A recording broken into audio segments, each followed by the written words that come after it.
The price was firm. At least that's what they wanted you to believe. Across history, from ancient marketplaces to modern boardrooms, prices have never been fixed by numbers alone.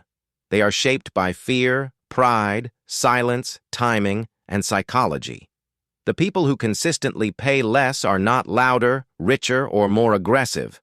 They understand something deeper. Every price is a conversation, even when it pretends not to be. Negotiation is not about winning. It is about positioning the human mind where agreement feels inevitable.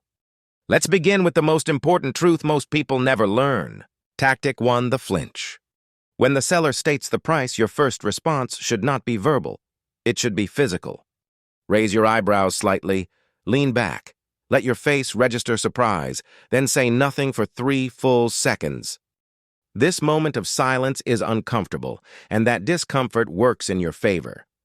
Research in behavioral economics shows that sellers often interpret silence as rejection or shock, prompting them to fill the gap by justifying or lowering the price, often by 15–20% without being asked.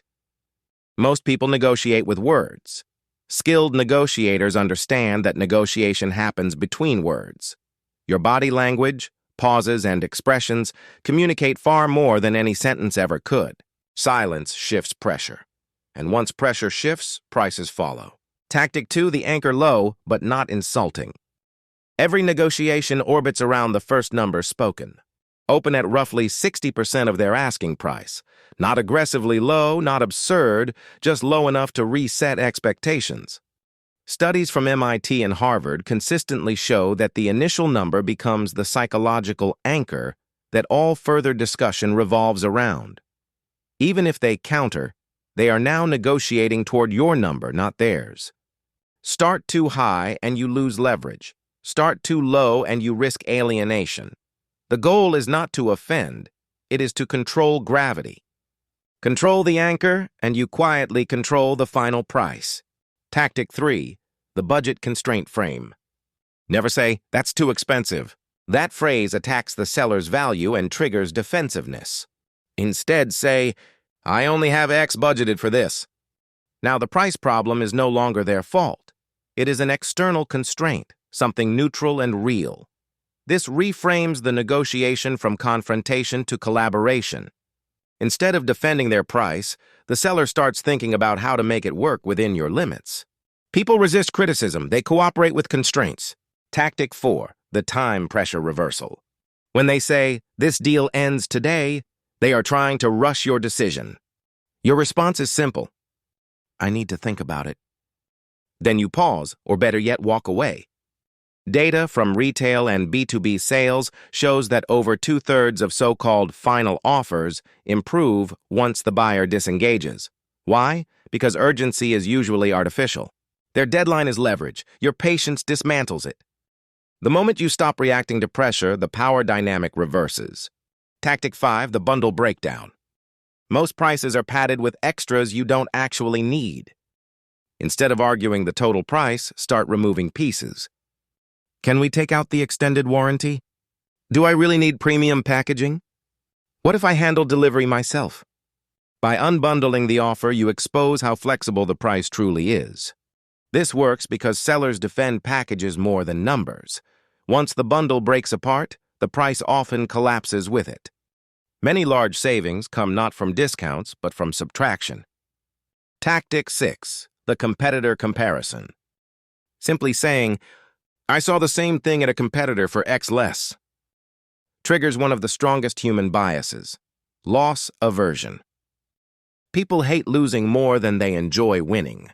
Losing a sale to a competitor feels personal. Even if the seller doubts your claim, the risk of losing you often pushes them to match or beat the price. They would rather lower margins than lose entirely. Competition sharpens generosity.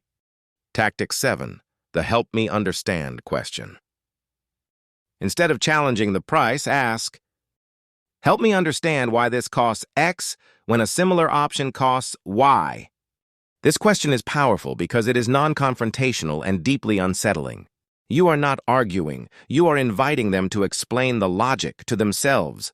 Many prices exist simply because they always have.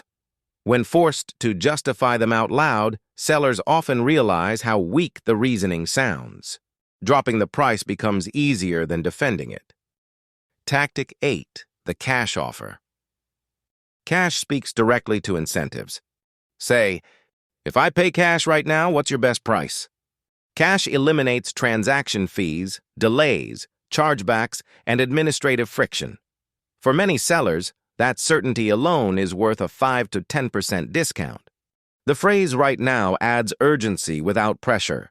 You are offering immediacy, not demanding concessions. Instant gratification is a powerful motivator. Tactic 9. The higher authority delay.